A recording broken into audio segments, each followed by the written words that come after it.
Assalamualaikum warahmatullahi wabarakatuh. Kembali lagi di channel Radio Horor. Untuk kisah kali ini masih ada sebuah cerita yang ditulis oleh akun Twitternya @walensky10. Dan untuk kisah yang akan saya bawakan kali ini yaitu sebuah kisah yang berjudul Kangen. Ibu, aku ingin pulang. Dan sebelum kita lanjut ke ceritanya, tekan dulu tombol like video ini dan jangan lupa tekan juga tombol subscribe channel ini. Dan nyalakan juga lonceng notifikasinya agar tidak ketinggalan cerita-cerita lainnya dari channel ini. Dan buat teman-teman yang pengen membaca langsung ceritanya, nanti silahkan saja kunjungi linknya yang nanti akan saya sertakan di kolom deskripsi. Dan seperti apa untuk kisah kali ini, langsung saja kita masuk ke ceritanya.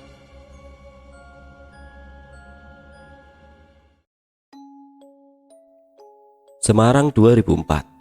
Hartati melangkah tergesa-gesa menuju pintu keluar bandara. Sesekali kakinya terbentur kopernya sendiri yang dia bawa secara sembarangan. Sesampainya di luar, dia dengan gelisah melihat ke sekeliling area penjemputan. Matanya sibuk mencari sesuatu. "Bu Hartati!" Terdengar suara sayup-sayup memanggilnya di antara deretan mobil penjemput. Hartati melambaikan tangannya, lalu bergegas menghampiri pria yang memanggilnya. "Ayo Pak Dedi, kita langsung berangkat," pinta Hartati pada pria itu. Tidak lama mobil pun bergerak pergi. Hartati yang duduk di belakang sopir nampak sibuk menelpon seseorang. Tapi baru beberapa saat dia bicara di telepon, tangisnya pun pecah. "Ya Allah Dias, ya Allah." Dia menangis histeris tidak terkendali. Pak Dedi sang sopir mobil sewaan nampak memperhatikannya dari kaca spion. "Maaf Bu, bukan maksud saya lancang. Tapi ibu kenapa nangis?" tanya Pak Dedi. Hartati tidak langsung menjawab, malah tangisnya semakin keras, histeris dan pilu. Pak Dedi cuma bisa diam, tapi dia merasakan kepedihan yang amat dalam dari ratapan tangis Hartati. Lalu tiba-tiba Hartati berucap, "Anak saya meninggal Pak, Dias anak saya meninggal," ujarnya sambil sesegukan. "Innalillahi ya Allah, yang sabar ya Bu, saya turut prihatin," jawab Pak Dedi sambil melirik ke arah Hartati. Tangisan Hartati akhirnya terhenti. Dia kelelahan dan hanya bisa diam termenung menatap keluar jendela mobil. Hartati adalah wanita yang bekerja sebagai seorang TKI di negara Timur Tengah. Baru 2 tahun dia bekerja di sana, meninggalkan suaminya Lasmo dan kedua anaknya Dias dan Intan yang masih kecil demi penghidupan yang lebih layak. Dan baru beberapa hari yang lalu dia mendapat kabar bahwa Dias, anak pertamanya yang berusia 7 tahun, sakit DBD dan dirawat di rumah sakit. Secepatnya dia pulang kembali ke tanah air dengan perasaan was-was dan khawatir. Dia berharap kepulangannya dapat membuat Dias anaknya cepat sembuh. Tapi Tuhan menentukan lain. Dias menghembuskan nafas terakhir sebelum sempat bertemu dengan ibunya. Kini Hartati cuma bisa meratapi kepergian putra kesayangannya itu. Dia pingsan berkali-kali selama proses pemakaman anaknya berlangsung. Dia merasa sangat bersalah karena tidak berada di samping anaknya saat dia dibutuhkan. "Sabar ya Bu, ikhlaskan Dias pergi. Ini semua sudah kehendak dari Allah. Lebih baik kita doakan supaya Dias tenang di sana," ucap Lasmo sambil membelai rambut istrinya. "Ini semua salahku Pak. Dias, maafkan ibu nak," jawab Hartati memelas. Lasmo hanya terdiam sambil memandangi istrinya. Hatinya juga ikut hancur, tapi dia tidak ingin menunjukkannya, karena sebagai pemimpin keluarga, dia harus terlihat kuat. Beberapa hari istrinya terus meratap. Lasmo tidak mencegahnya. Dia memang sengaja membiarkan istrinya meluapkan seluruh kesedihannya. Dia yakin seiring berjalannya waktu, istrinya akan bisa merelakan kematian Dias. Tapi ternyata Lasmo salah. Makin hari sikap dan perilaku Hartati makin aneh. Dia sering bertingkah seolah-olah Dias masih hidup. "Pak, dia sudah bangun belum? Ini aku buat sarapan nasi goreng kesukaannya," ucap Hartati pada suatu pagi. "Ya Allah Bu, Dias kan sudah..." Belum selesai Lasmo menjawab, istrinya berteriak memanggil sambil masuk ke dalam kamar Dias. "Dias, bangun nak, sarapan dulu. Ibu masak nasi goreng kesukaan kamu," ujar Hartati di dalam kamar. Lasmo bergegas menyusul. Lalu tidak lama kemudian terdengar tangisan Hartati dari dalam kamar. "Pak, aku kangen Dias Pak. Aku kangen, ucap Hartati di antara tangisnya. Lasmo menarik nafas dalam-dalam sambil berusaha menenangkan istrinya itu. Iya bu, aku juga kangen. Tapi kalau kamu begini terus, Dias juga akan ikut sedih di sana, ujar Lasmo pelan sambil membelai-belai rambut istrinya. Aku cuma pengen ketemu dia sekali lagi pak. Aku mau minta maaf, jawab Hartati sambil meratap pilu. Dan begitulah selama beberapa hari. Kejadian seperti itu terus berulang hingga akhirnya Hartati jatuh sakit. Dalam sakitnya dia sering mengigau memanggil-manggil nama Dias. Lasmo sangat sedih dengan kondisi yang dialami istrinya itu. Dokter puskesmas bilang kalau sebenarnya fisik Hartati tidak mengalami masalah, tapi mentalnya dalam kondisi labil. Bila tidak segera mendapatkan bantuan, jiwa Hartati bisa terganggu. Lasmo cuma bisa termenung. Dia tahu bahwa istrinya butuh pertolongan segera. Tapi membawa istrinya ke seorang psikiater membutuhkan waktu dan biaya yang lumayan besar untuk ukuran dirinya yang hanya petani biasa. Bagaimana keadaan istrimu, Mok? Tanya Pak Di Sumirat, pamannya yang sore itu datang berkunjung ke rumah Lasmo. Ya begitulah Pak De. Setiap hari kerjaannya cuma melamun dan menangis. Dia belum bisa mengikhlaskan Dias pergi, jawab Lasmo pelan sambil menghisap sebatang rokok di tangannya. Lah, terus kerjaannya gimana? Kapan dia balik lagi ke Arab lagi? Tanya Pak Di Sumirat lagi. Gak tahu Pak De. Tapi kemarin majikannya telepon. Sepertinya Hartati diberikan dispensasi khusus sampai kondisinya benar-benar pulih, jawab Lasmo lagi. Pak Di Sumirat manggut-manggut lalu kembali bertanya. Lalu sudah kamu bawa berobat kemana? Ucapnya singkat. Kemarin sudah ke puskesmas, tapi dokter bilang Hartati harus dibawa ke psikiater di kota. Lah aku duit dari mana? Sepertinya istrimu merasa sangat bersalah atas meninggalnya Dias. Pasti sangat berat buat dia untuk memaafkan dirinya sendiri, ujar Pak Di Sumirat dengan nada bijak. Betul Pak De, sudah berkali-kali aku nasihati dan kasih pengertian, tapi kerinduannya kepada dia sangat dalam. Itu yang membuat situasi makin sulit. Kamu yang sabar ya Mok. Mudah-mudahan Hartati baik-baik saja. Pak Di Sumirat coba menenangkan. Selang beberapa hari kemudian, kondisi Hartati mulai pulih. Lasmo sangat senang apalagi istrinya itu sudah tidak pernah menangis lagi. Sepertinya kondisi mental istrinya itu sudah mulai stabil. Tapi sekali lagi, dugaan Lasmo meleset. Dia terkejut ketika suatu hari istrinya menyampaikan suatu permintaan yang aneh. Pak, aku mau kita pergi ke tempat Mbak Karsim, ucap Hartati pada suatu hari. Lah, mau apa ke sana Bu? Kamu ingat gak waktu anaknya Juragan Slamet dibunuh orang? Nah, dia minta bantuan Mbak Karsim untuk memanggil arwah anaknya agar bisa tahu siapa yang telah membunuhnya. Jelas Hartati panjang lebar. Lasmo makin bingung, lalu Hartati kembali menjelaskan. Nanti kita bisa minta tolong Mbak Karsim untuk memanggil arwah Dias. Dengan begitu, kita bisa bertemu, melepas kangen dan meminta maaf. Walah, jangan ngawur Bu. Gak bener itu, aku gak mau, jawab Lasmo tegas. Mendengar jawaban Lasmo, Hartati malah menangis, lalu masuk ke dalam kamar. Lasmo jadi serba salah. Di suatu sisi, dia paling enggan berurusan dengan hal-hal gaib, tapi di sisi lain, dia tidak ingin mengecewakan istrinya. Akhirnya setelah melalui beberapa pertimbangan, Lasmo ambil keputusan. Baiklah Bu, aku mau, tapi untuk kali ini saja. Hartati berhenti menangis, dia amat gembira usulannya disetujui oleh suaminya itu. Keesokan harinya Hartati dan Lasmo pergi ke tempat Mbak Karsim. Mbak Karsim adalah seorang paranormal yang tinggal di desa sebelah. Rumahnya tepat berada di tepi alas garing, sebuah hutan kecil yang terkenal angker. Singkat cerita, kini Lasmo dan Hartati telah duduk berhadapan-hadapan dengan Mbak Karsim.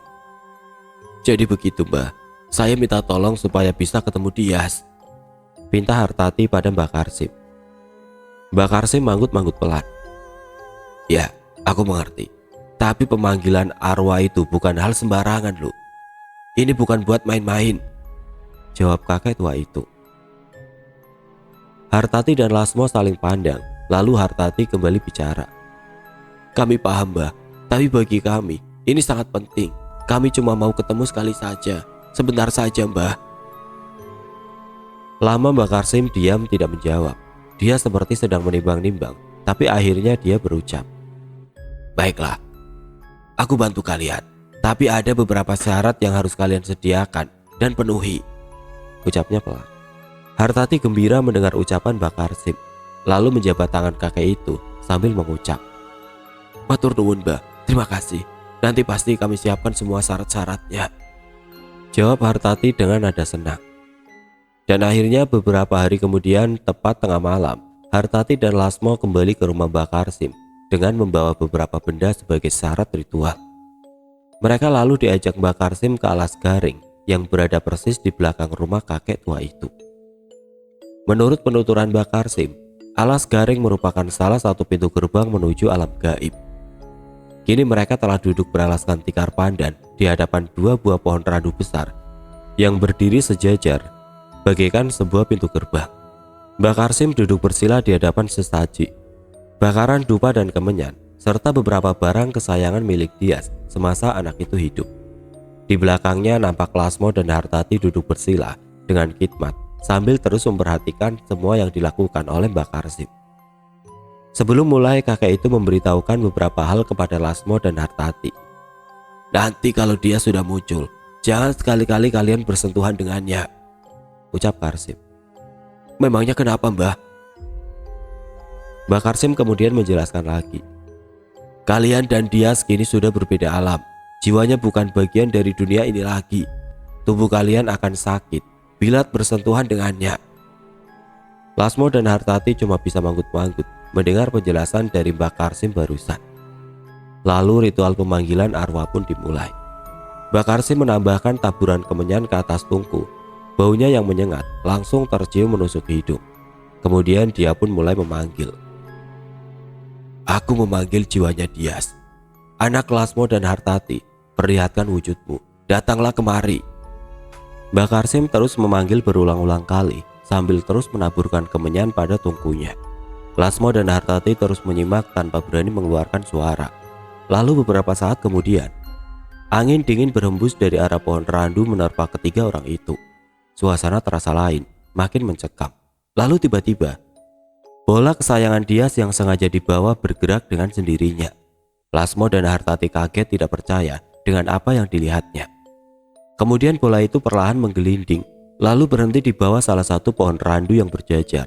Lasmo dan Hartati terus menyaksikan tanpa berkedip. Dada mereka berdegup kencang, mulut mereka bagai terkunci. Dias, tunjukkan dirimu, nak.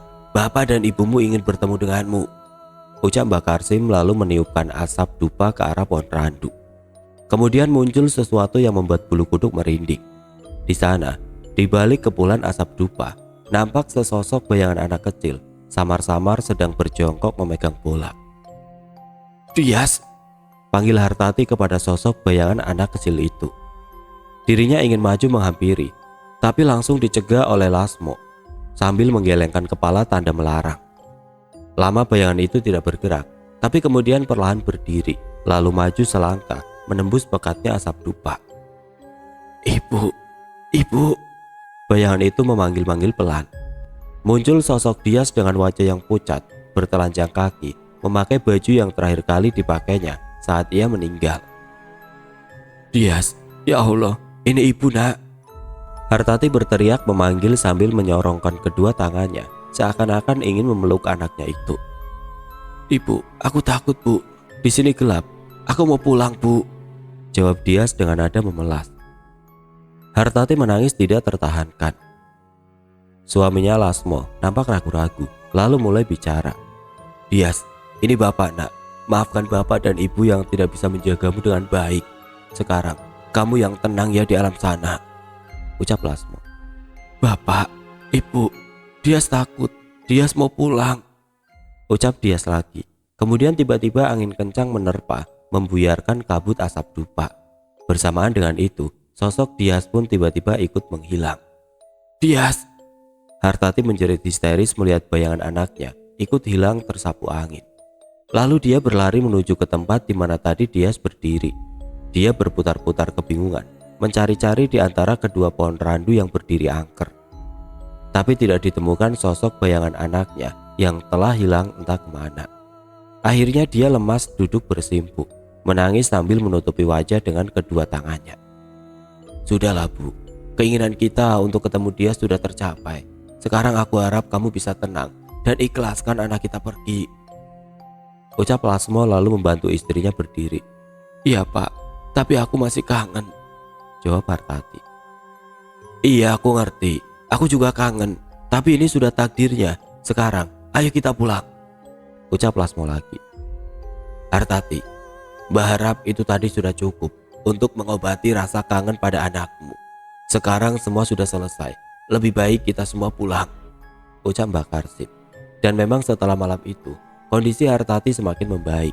Pertemuannya dengan arwah Dias tempo hari rupanya sedikit banyak telah mengobati kerinduannya. Hingga pada suatu malam dia nampak mendengar sesuatu dari dalam kamar Dias.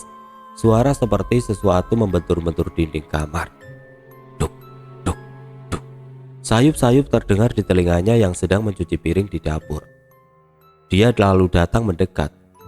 Rumah nampak sepi. Lasmo suaminya sedang menghadiri kenduri di rumah tetangga, dan Intan anaknya sudah tidur sejak tadi sore.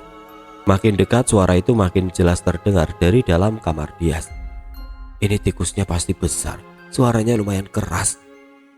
Hatinya menduga-duga ketika dia telah sampai di pintu kamar. Perlahan dia membuka pintu, tapi kemudian dia terkejut. Ada sesuatu menyentuh kakinya. Bola kesayangan Dias nampak menggelinding dan berhenti tepat di kakinya. Kok bisa? Ini bola kan ada di dalam lemari. Batinnya berucap heran. Sejenak dia terdiam, tapi kemudian bola itu diambilnya untuk dikembalikan ke tempatnya semula. Ketika dia hendak membuka pintu lemari, dia menjerit kaget. Ada sosok anak kecil meringkuk di pojok kamar di samping lemari itu. Sontak dia mundur, lalu bergegas keluar dari dalam kamar dengan nafas tidak beraturan. Gak mungkin, dia sudah gak ada. Aku pasti cuma salah lihat. Dia berucap lirih sambil coba mengatur nafas. Lalu dia teringat bola yang lepas dari genggamannya tadi. Akhirnya dengan ragu-ragu dia kembali masuk ke dalam kamar. Diliriknya pojok samping lemari tadi kosong. Wajahnya nampak sedikit lega. Dugaannya benar, dia tadi cuma salah lihat. Lalu dia sibuk mencari bola tadi hingga ke kolong ranjang. Tapi aneh, bola itu seperti hilang. Akhirnya dengan ragu-ragu dia mencari ke satu tempat yang belum dicobanya. Masa iya sih? Batinnya bimbang. Ketika lemari dibuka, Hartati terperajat. Bola itu ada di dalam lemari, tepat di mana seharusnya benda itu berada. Tadi kan... Dia termenung sambil memandangi bola itu. Mungkin aku cuma kecapean. Jadi ngawur begini, batinnya sambil menutup kembali pintu lemari. Malam berikutnya terdengar Intan anaknya tiba-tiba menangis. Hartati dan Lasmo yang sedang duduk di teras kemudian bergegas menghampiri. Kenapa Nduk? Kok kamu nangis begitu? Tanya Lasmo kepada Intan. Itu Pak, buku gambar Intan dicoret-coret, jawabnya sambil menunjukkan buku gambarnya yang nampak habis dicoret-coret tidak karuan. Loh, kok bisa? Kan kamu sendiri yang sedang mewarnai gambar. Memang kalau bukan karena kamu, terus sama siapa? Tanya Hartati pelan. Sama Mas Dias, jawab bocah berusia 5 tahun itu sambil terus menangis. Lasmo dan Hartati terperajat kaget, lalu saling memandang. Sejenak mereka terdiam tidak tahu harus berbuat apa. Kemudian Lasmo coba menenangkan suasana. Ya sudah, nanti bapak belikan yang baru, kamu jangan nangis lagi, ucapnya sambil tersenyum. Tapi Hartati masih tertegun memandangi buku gambar yang penuh dengan coretan itu. Pikirannya berkecamuk. Dia sebenarnya mulai merasa ada yang tidak beres.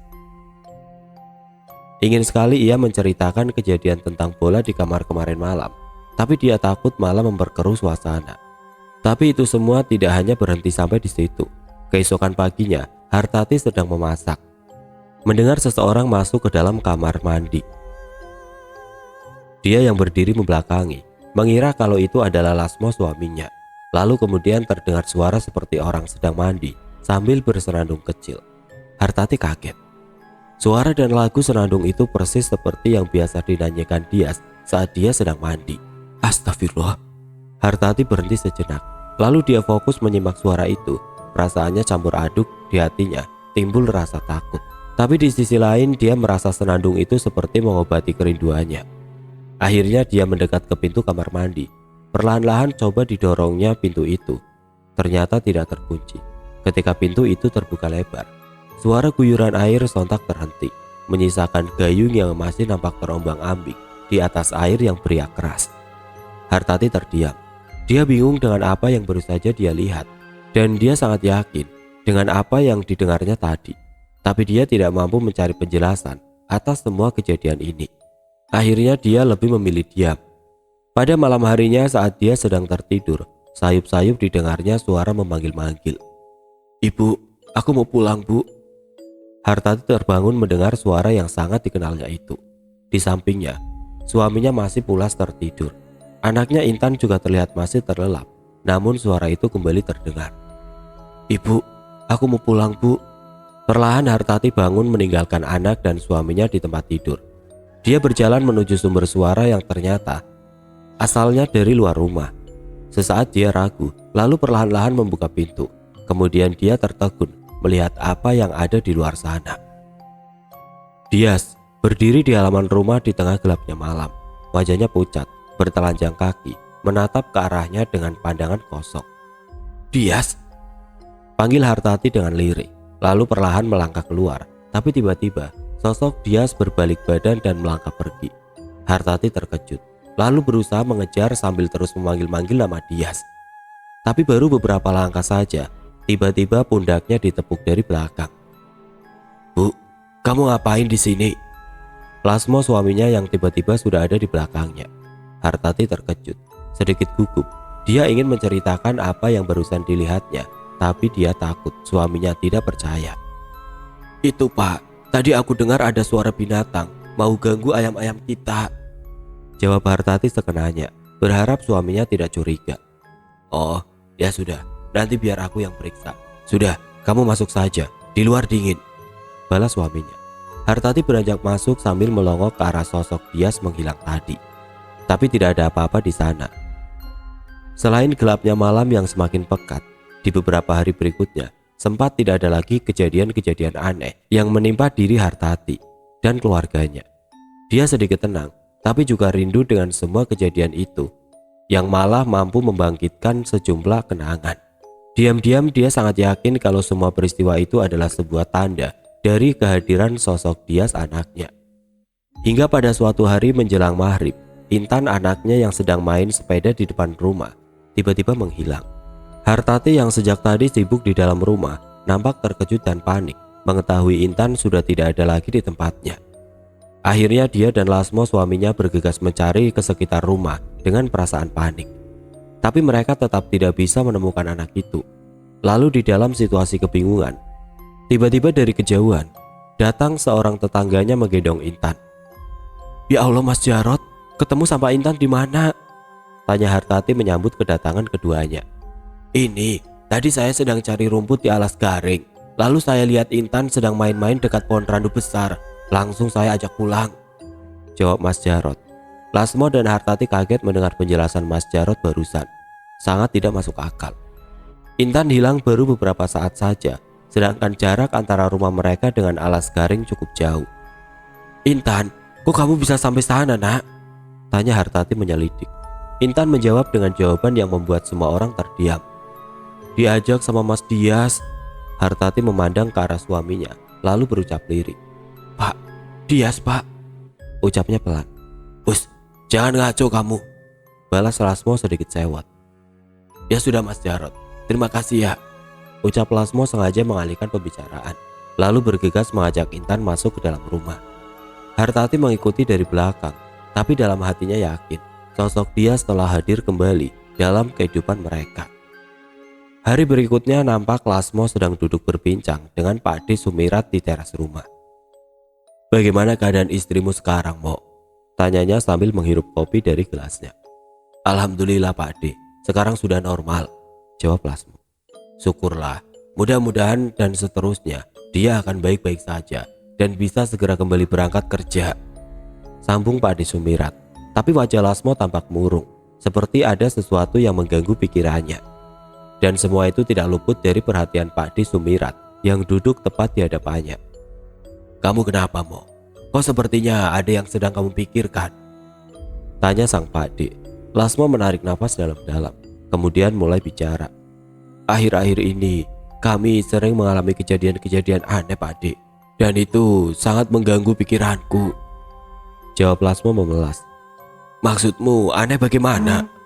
tanya Pak D Sumirat penasaran. Lalu kemudian Lasmo menceritakan tentang semua kejadian yang dialami keluarganya.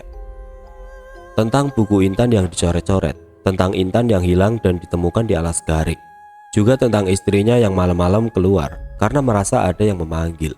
Ternyata malam itu saat istrinya keluar, dia juga sayup-sayup mendengar suara itu. Diam-diam diikuti istrinya sampai keluar, dan dia juga melihat sosok Dias berdiri di luar sana. "Ini mesti ada yang gak beres, Mo. Pasti ada yang salah," ucap Pak D Sumirat sesaat setelah Lasmo selesai bercerita.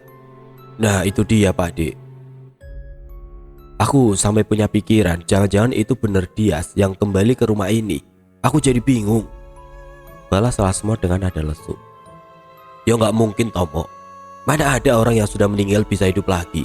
Ini mesti ada yang salah," ucap Pak D-nya menjelaskan. Lasmo ingin menceritakan tentang ritual pemanggilan arwah yang dilakukan dia dan istrinya, tapi tidak berani. Dia takut Pak D-nya marah, karena Pak D Sumirat dikenal sangat religius. Seorang jebolan pesantren dan memiliki ilmu agama yang lumayan tinggi. Pak D Sumirat sebenarnya juga dianugerahi indera keenam yang peka, tapi dia selalu menyembunyikan kemampuannya itu. Karena dia anggap itu hal biasa yang tidak perlu diumbar, Lasmo cuma bisa diam sambil menghisap rokoknya dalam-dalam, sambil matanya menerawang jauh. "Ya sudah, kamu sabar dulu. Jangan punya pikiran yang macam-macam.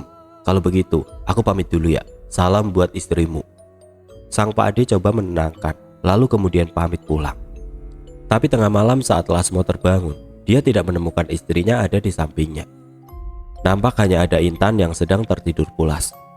"Bu, kamu di mana?" Lasmo memanggil istrinya dengan suara lirih, tapi tidak ada jawaban. Lalu Lasmo bangkit dari tempat tidur kemudian melangkah keluar kamar. Rumahnya nampak sepi. Lalu dia mencari istrinya ke dapur dan kamar mandi. Tapi istrinya tidak ada di sana. Perasaannya mulai tidak enak. Kemudian dia keluar rumah mencari istrinya di sekitar situ. Tapi yang ada hanya gelapnya malam dan hawa dingin yang menusuk. "Ya Allah, kemana dia? Jangan-jangan..." Dia berucap lirih dengan nada penuh kekhawatiran. Lalu dia berusaha mencari ke seluruh penjuru kampung, namun sia-sia. Dalam kebingungan, akhirnya dia bergegas ke rumah Pak D Sumirat yang letaknya tidak jauh dari rumahnya untuk meminta bantuan. "Assalamualaikum Pak D, ini aku Lasmo," teriak Lasmo sambil mengetuk pintu dengan rasa panik. "Waalaikumsalam," terdengar suara Pak D Sumirat dari dalam. "Loh Mo, ada apa malam-malam begini?" tanya sang Pak D yang kini berdiri di depan pintu. "Ketiwasan Pak D, Hartati hilang. Dia nggak ada di rumah," jawab Lasmo panik. "Walah, ya sudah, ayo cepat kita cari, biar Intan nanti budemu yang jaga," balas Pak D Sumirat. Lasmo nampak ragu. Pak D Sumirat heran melihat tingkah Lasmo. "Loh, kenapa diam saja? Ayo," ajak Pak D Sumirat. Anu Pak D, sebenarnya ada yang mau saya ceritakan terlebih dahulu." Lalu kemudian Lasmo menceritakan tentang dirinya dan Hartati yang melakukan ritual pemanggilan arwah dibantu Mbak Karsim di alas garing tempo hari. "Astagfirullah, kenapa kalian lakukan hal seperti itu? Itu sangat berbahaya, resikonya tinggi," ucap Pak D Sumirat geleng-geleng kepala. Lasmo cuma menunduk, tidak berani menatap Pak D-nya yang marah. Pak D Sumirat kembali masuk ke rumah. Lalu dia melakukan sholat sunnah. Kemudian diambilnya sebotol air putih, lalu duduk bersila sambil bersikir di hadapan botol itu. Lasmo menunggu di teras dengan rasa gelisah dan panik. Tapi tidak lama kemudian, Pak D Sumirat nampak telah menyelesaikan zikirnya. "Ayo, sekarang kamu ikut aku. Mudah-mudahan kita belum terlambat," ajak Pak D Sumirat bergegas. Dia nampak membawa sebotol air putih tadi. "Kita mau kemana Pak D? Itu botol buat apa?" tanya Lasmo penasaran. "Ke alas garing. Istrimu ada di sana. Ini air putih buat bekal," jawab Pak D Sumirat lagi. Lasmo terkejut. Persis seperti dugaannya, Dia memang telah mencurigai tempat itu semenjak peristiwa hilangnya Intan. Kini dia makin yakin ada yang tidak beres dan kini sedang mengancam jiwa istrinya. Singkat waktu akhirnya mereka telah sampai di alas garing. Pakde Sumirat langsung mengajak Lasmo menuju pohon randu besar berjajar. Dan benar saja, di sana persis di bawah salah satu pohon randu itu nampak seorang wanita tengah duduk bersimpuh membelakangi mereka, seolah-olah sedang memangku sesuatu. "Ya Allah, Hartati!" teriak Lasmo begitu melihat istrinya ada di sana. Dia bergegas menghampiri istrinya itu, namun cepat dicegah oleh Pakde Sumirat. "Jangan, tunggu dulu. Istrimu tidak sendiri. Perhatikan baik-baik," ucap Pakde Sumirat yang membuat gerakan Lasmo terhenti. Dan benar saja, ketika Hartati menengok dan berbalik badan, ternyata dia sedang memangku sesosok makhluk. Sosok kecil bertelinga lancip dengan kepala botak licin, matanya besar, ada taring kecil di sudut bibirnya, dan hanya mengenakan sebentuk kain penutup seperti popok. Astagfirullah. Lasmo dan Pakde Sumirat istighfar hampir berbarengan, bergidik ngeri melihat apa yang ada di pangkuan Hartati. "Apa itu, Pakde?" tanya Lasmo penasaran. "Aku tidak tahu, sepertinya salah satu makhluk penunggu alas garing. Hati-hati, nampaknya makhluk itu berbahaya," ucap Pakde Sumirat. "Lalu sekarang bagaimana, Pakde?" "Tunggu sebentar, kita tidak boleh sembarangan, takut nanti Hartati celaka." Kemudian Pakde Sumirat nampak fokus memejamkan mata sambil melafalkan doa-doa dengan tangan tetap menggenggam botol air putih tadi. Lasmo hanya diam tidak berani bersuara. Setelah beberapa saat Pakde Sumirat nampak manggut-manggut. Kemudian dia membuka matanya. "Kamu tunggu di sini, tunggu aba-aba dariku," perintah Pakde Sumirat. Lalu dia maju mendekat ke arah pohon di mana Hartati berada. Melihat ada yang datang, makhluk kerdil itu nampak tidak senang. Dia menyeringnya memperlihatkan taringnya yang tajam mengerikan. Matanya melotot menatap ke arah Pakde Sumirat. Pakde Sumirat menghentikan langkahnya, lalu mulai bicara. Makhluk jahat, lepaskan Hartati, biarkan dia pergi dan jangan berani ganggu dia lagi," ucapnya lalu membuka tutup botol sambil husu melafalkan doa-doa. Makhluk itu lalu turun dari pangkuan Hartati, kemudian berdiri persis di hadapan Pakde Sumirat. Hartati hanya terdiam menatap kosong, bagaikan terhipnotis. Tiba-tiba makhluk itu bergerak ingin menyerang Pakde Sumirat. Namun ketika Pakde Sumirat menyipratkan air putih yang ada di dalam botol, makhluk itu meraung kesakitan. Makhluk kerdil itu nampak sangat marah. Dia menjerit melengking mengeluarkan suara yang aneh. Lalu kemudian terjadi sesuatu yang membuat bulu kuduk merinding. Dari balik pepohonan dan semak belukar muncul makhluk-makhluk serupa yang jumlahnya sangat banyak. Hingga dalam waktu singkat Pakde Sumirat telah dikelilingi oleh puluhan makhluk kerdil. Lasmono yang menyaksikan semua itu bergidik ngeri. Pakde Sumirat sempat terkejut, tapi dia berusaha untuk tetap tenang sambil tetap memegang botol air putih dalam tangannya. Makhluk-makhluk itu perlahan mendekat, seolah-olah siap menerkam dan mengoyak dengan taringnya yang tajam. Pakde Sumirat tetap diam, dirinya seperti sengaja menunggu, dan ketika kumpulan makhluk itu berjarak tinggal beberapa langkah lagi darinya, tiba-tiba dia bergerak dengan cepat. "Bismillah, Allahu Akbar!" Pakde Sumirat berteriak keras sambil menyiramkan air putih dalam botol ke arah makhluk-makhluk itu. Kumpulan makhluk itu menjerit kesakitan. Tubuh mereka melepuh terbakar, lalu perlahan mereka bergerak mundur. Pakde Sumirat yang masih dalam posisi siaga tiba-tiba berteriak keras, "Sekarang, cepat bawa Hartati pergi menjauh dari sini." Lasmono tersentak seakan-akan tersadar, lalu kemudian langsung berlari ke arah Hartati yang masih duduk bersimpuh. Bergegas ia membopong Hartati dan cepat pergi menjauh dari lokasi itu. Melihat Lasmo yang telah jauh pergi, kemudian Pakde Sumirat berkata lantang mengancam, "Jangan berani-beraninya kalian mengganggu Hartati lagi, atau kalian akan aku musnahkan," ucapnya sambil mengacung-acungkan botol airnya. Tidak lama kemudian dia pergi menyusul Lasmo. Akhirnya mereka bertemu di sisi jalan setapak yang mengarah keluar area hutan. "Ayo, sekarang kita bawa istrimu pulang," ucap Pakde Sumirat kepada Lasmo yang sedang membopong istrinya. Singkat cerita, kini mereka telah sampai di rumah Lasmo. Kemudian dia cepat masuk, lalu bergegas merebahkan istrinya di kamar. "Ambilkan aku air putih," pinta Pakde Sumirat kepada Lasmo. Lalu Lasmo ke dapur kemudian kembali sambil membawa apa yang Pak D-nya minta. Pak D Sumirat terlalu komat-kamit membaca sesuatu di bibir gelas air putih. Kemudian dicipratkan ke wajah Hartati yang sejak tadi masih menatap kosong terhipnotis. Tidak lama berselang wanita itu terhentak seakan tersadar. Kemudian tiba-tiba menjerit sambil berkata, "Dias, mana Dias? Di mana anakku?" Ucapnya seperti orang yang kebingungan. Lasmo bergegas menghampiri dan merangkul istrinya yang masih nampak kebingungan. "Pak, Dias di mana, Pak? Tadi dia ada di pangkuanku, Pak. Tadi Dias ada di sini." Ucapnya seperti orang panik. Pak D Sumirat tidak tinggal diam. Dia kemudian mengusapkan sisa air putih yang ada di gelas ke wajah Hartati, lalu memencet pundak kanan wanita itu. Sontak Hartati meringis kesakitan, lalu terkulai lemas, tergeletak tidak berdaya. "Biarkan dia istirahat. Mudah-mudahan saat terbangun nanti, dia telah pulih," perintah Pak D Sumirat. "Selanjutnya bagaimana, Pak D?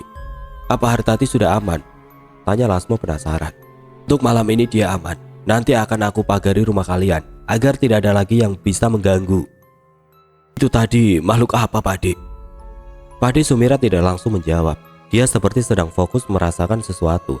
Lalu kemudian baru dia menjelaskan panjang lebar. "Itu tadi sepertinya makhluk-makhluk peliharaan untuk pesugihan. Mereka yang biasa dipelihara seseorang untuk mendapatkan kekayaan," ucap Pak D Sumirat. "Apakah mereka yang disebut tuyul, Pak D?" tanya Lasmo lagi penasaran. "Ya mungkin semacam itu. Makhluk itu yang biasanya minta disusui oleh orang yang memeliharanya sebagai imbalan atas harta yang diberikan. Tapi yang ini sangat berbahaya karena punya kemampuan untuk memperdaya manusia yang lemah." Lasmo nampak manggut-manggut. "Lalu kenapa mereka incar Hartati?" tanya Lasmo lagi. Pak D Sumirat menarik napas dalam-dalam. Dia nampak diam sebentar lalu kembali menjelaskan. "Tadi saat di hutan aku mendapat petunjuk. Rupanya makhluk-makhluk itu terlantar tidak ada yang memelihara. Karena sang dukun tidak sanggup memberi mereka makan. Akhirnya sengaja dibuang ke alas garing." "Jadi yang waktu itu muncul bukan Dias?" tanya Lasmo kebingungan. "Bukan. Kalian telah terkena tipu daya dari makhluk jahanam itu. Makhluk itu memanfaatkan kelemahan istrimu yang sedang sedih dan sangat kehilangan Dias. Untung saja kita cepat menolong. Karena kalau sampai terlambat..." Pak D Sumirat tidak meneruskan ucapannya. Dan itu membuat Lasmo makin penasaran. "Memang kenapa kalau sampai terlambat, Pak D?" tanya Lasmo tidak sabaran. "Istrimu bisa mati. Coba kau bayangkan saja, istrimu dipaksa menyusui segitu banyak makhluk-makhluk jahanam itu," jawab Pak D Sumirat. "Dan asal kau tahu, yang mereka hisap itu bukan air susu, tapi darah," ucapnya lagi menambahkan. Lasmo bergidik ngeri mendengar penjelasan dari Pak D-nya barusan. Akhirnya setelah beberapa saat kemudian, Pak D Sumirat pun pamit pulang. Keesokan harinya Hartati diruqyah oleh Pak D Sumirat untuk membersihkan sisa-sisa pengaruh dari makhluk terkutuk itu. Wanita itu nampak terpukul mendengar penjelasan dari Pak D Sumirat tentang apa yang sebenarnya telah menimpa dirinya. Hartati sedikit menyesal karena kesedihannya yang berlebihan, tidak mampu mengontrol diri, hampir mendatangkan malapetaka bagi dirinya dan keluarganya. Kini Hartati telah menyadari kekeliruannya dan mencoba untuk mengikhlaskan kepergian Dias dan lebih rajin beribadah. Akhirnya segalanya kembali normal. Hartati memutuskan untuk berhenti bekerja dan membuka usaha kecil-kecilan bermodalkan hasil jeripayahnya selama 2 tahun menjadi TKI. Selang 2 tahun kemudian, Lasmo dan Hartati kembali dianugerahi seorang anak laki-laki dan mereka hidup tenang sebagai keluarga yang utuh.